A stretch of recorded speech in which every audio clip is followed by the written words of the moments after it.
obvious reason talaga. Yung sa totoo lang, yung pagsagot niya yung sa utang, no? Na gusto naman daw bayaran, pero dahil ganyan, utang Withdraw. nila kay BP, doon sa law office. 8 million. Kay Man Scarpio. Oo. Tapos ang sabi niya of late, babayaran naman daw. Dahil ilinabas, isa cybercrime.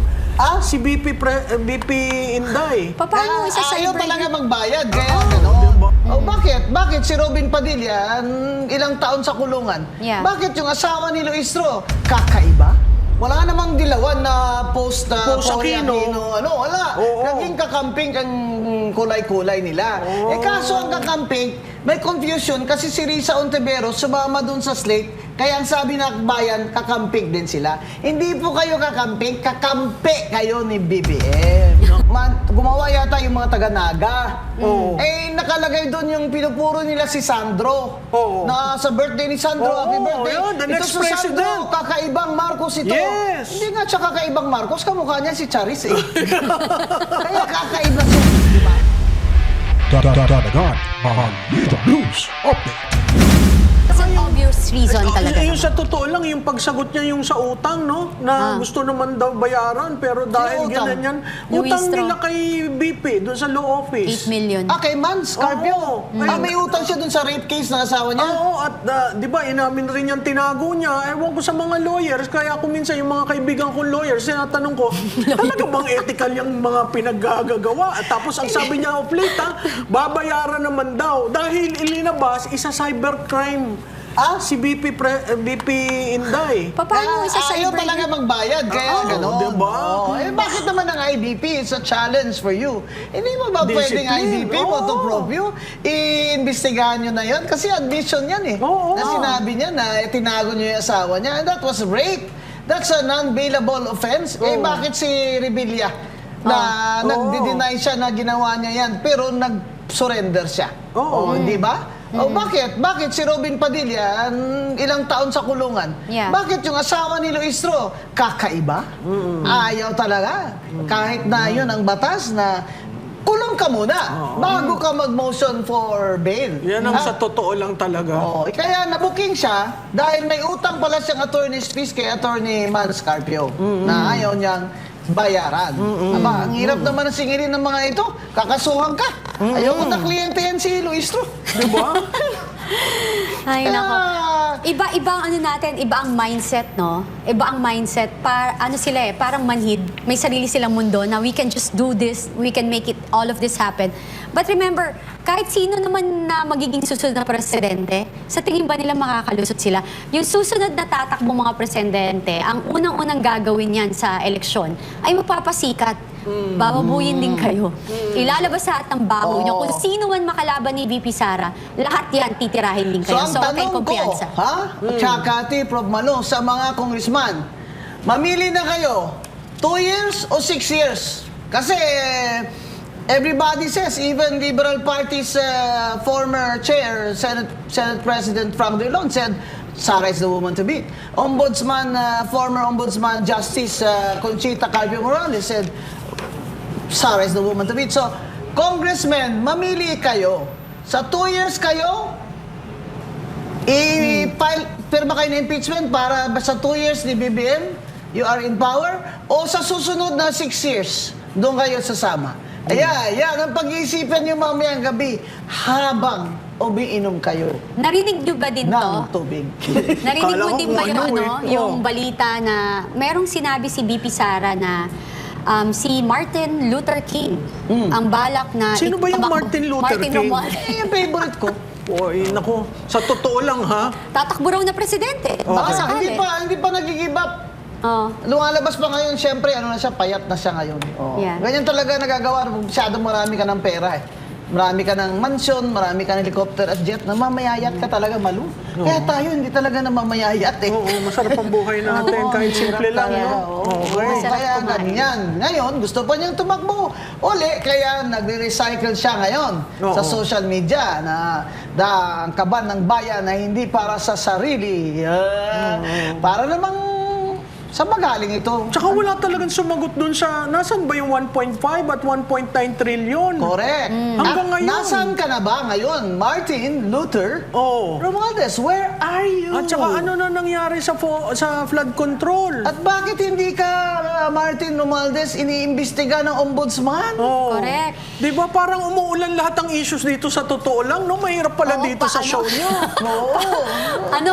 Umaambon. Bagyo din. Bagyo ng issues eh. Wala ditong sacred cow.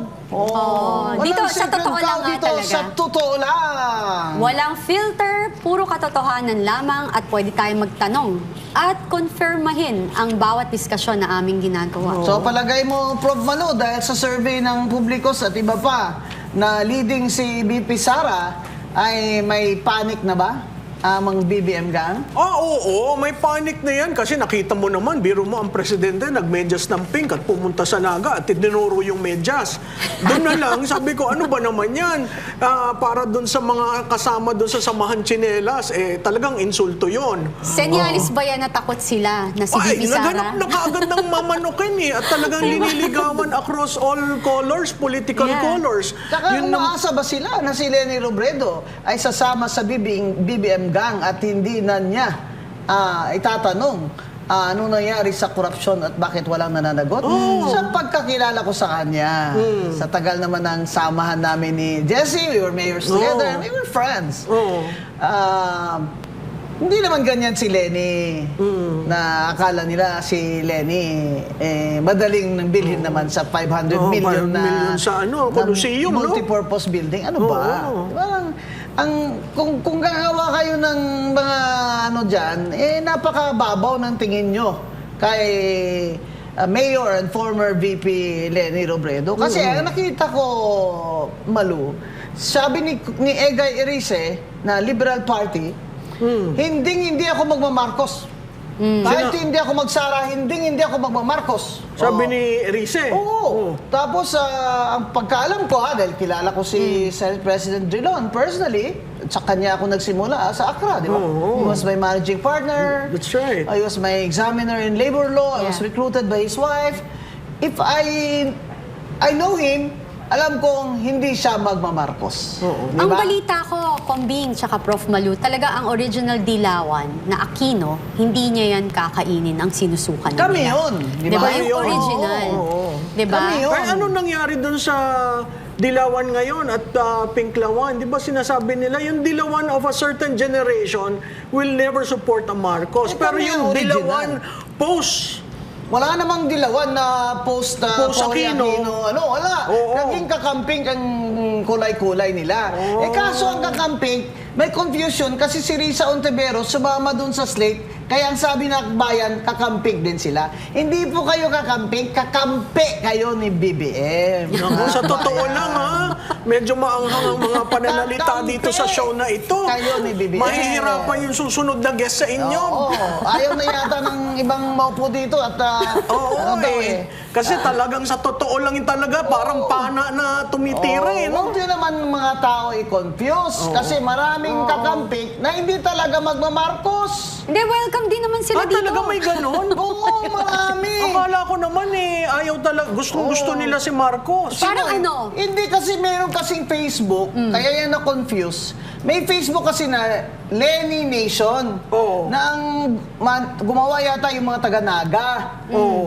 Nakalagay doon yung pinupuro nila si Sandro. Oo. Na sa birthday ni Sandro, Oo, happy birthday. yun, the next ito si Sandro, president. kakaibang Marcos ito. Yes. Hindi nga siya kakaibang Marcos, kamukha niya si Charis Kaya kakaiba siya di ba? Ewan ko Dito kasi. ngayon, ang alam ko, may hidwaan sila kasi marami din nag-object na bakit ganyan? Tapos nilagay nyo dyan sa Facebook na pangalan ni Lenny nandyan. So, mga bata, mag-isip kayo ng mabuti. Kailangan sa 2028, may reforma. Kung hindi nyo pananagutin si Marcos at ang Oo, kanyang gang, pananagutan. anong reforma ang ibang hinahanap nyo at sinasabi nyo? Kailangan Napaka-importante paruin nun. yan ng mga kakampi ni BBM. Kakampi. Kakampi. Hindi kakamping. Hindi Hindi, dito mo rin Oo, kita mo yan, makikita sa totoo po lang. na dito mo rin makikita na talagang ang bayan natin ay naghihirap. Grabe, ang daming kumakapit sa patalim kasi kailangan ng pera. Oh, crime rate is up, ha? Yes, Ang sobra. parlor ko, nagsasara na ng 4 o'clock, Malu. Kasi takot sa hold up. Grabe, Pag madilim na daw, ayan ang mga hold upper. Oo, unlike before, Oo. hanggang 11 p.m. nakakalakad ka. Sa Tondo nga daw ang nagbebenta ng droga, 10-year-old. Mga bata, 10, 14. Kasi nga naman, pag hinuli mo, hindi naman makukulong Oo, eh. that's right, So that's a right. very, sobrang talino ng mga hinayupak kayong mga drug dealers. Yung kayo. mga adik kayo, ha? Kasi ang leader nyo, nasa New York. Nakaka-nervyos ho dito mag-guest. Pero talaga umaanghang ang batikusan nila. No? Sa totoo lang talaga, talagang pumupukaw ng atensyon ng bawat manunood. At sana yung susunod na guest, medyo wag ho kayong nervyosin. Dahil ako ngayon, para naiihina ako sa mga pinag-uusapan namin dito. Kailangan po, mabibigat na issue, pero magaan ang paraan, di ba? Higit sa lahat, ito ay- totoo lang. Di ba? Oo. Okay. Kaya, pasalamat tayo kay Prof. Malo at pinagbigyan niya tayo, Cathy. Oo Sa nga. dami ng trabaho niya. Sabi ko nga, maging part na rin siya neto. Oo, pero ninenervyos ako, kaya ngayon lang ho ako a-appear dito. Hahanap po ako ng lakas ng loob uli para humarap sa inyo. Pero maganda ho itong show nila. So paglabas ng next The Publicus Asia Survey, imitahin uli natin dito si Prof. Malo Tiquia para pag-usapan natin ano ibig sabihin ng survey na ito at ano ang dapat gawin ng mga kandidato, kunyari kung nandun sila sa huli o kaya nandun sila sa gitna lang ng survey. So, Malo, any parting words? Well, congratulations sa show nyo. Congratulations sa SMNI. Pagbutihin nyo kasi talagang kung ang objective nyo ay magdala ng pangamba sa puso ng mga naglilingkod, ay talaga kung sa totoo lang, ay kayo'y mapapaihi. No? Ngayon, kung ang inyong kagustuhan ay mabukaw ang atensyon ng mamamayan, mabuksan ang kanilang isip, maklaraduhan ang kanilang mga issues ng pang-araw-araw, dito po sa totoo lang, kayo ang number 1.